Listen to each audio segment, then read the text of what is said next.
ஒரு மனிதன் இந்த உலகத்திலே நன்மைகள் செய்திருப்பான், மிகப்பெரிய நன்மைகளை செய்திருப்பான். நன்மைகளை செய்து செய்து செய்து அவன் நாளைக்கு தொழுகையோட, அதே போன்று இரவு வணக்கங்களோட, ஜகாத்தோட பெரிய நன்மைகளை கொண்டு நாளை மறுமையிலே வருவான்.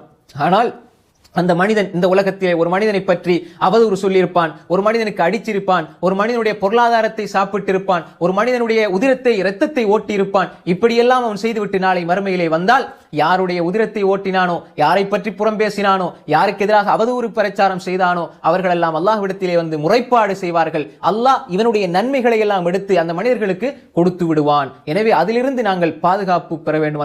அன்புக்குரிய சகோதரர்களே, நன்மைகள் நாம் உலகத்தில் செய்வது முக்கியமல்ல, அதை நாம் அடுத்த மனிதர்களுக்கு தூக்கி மறுமையில கொடுக்க வேண்டிய அந்த துரதிஷ்டவசமான நிலையில் இருந்து எம்மை நாங்கள் பாதுகாத்துக் கொள்ள வேண்டும். அப்படி அந்த மனிதனுடைய நன்மைகள் முடிந்து விட்டால், அந்த மனிதர்களுடைய நன்மை முடிந்து விட்டால், இப்ப வரக்கூடிய மக்கள் வந்து கொண்டே இருப்பார்கள். யா அல்லாஹ் இவன் எனக்கு ஏசினான், அடித்தான் என்று சொன்னால் அவர்களுடைய பாவங்கள் எடுத்து இந்த மனிதனுக்கு கொடுக்கப்படும்.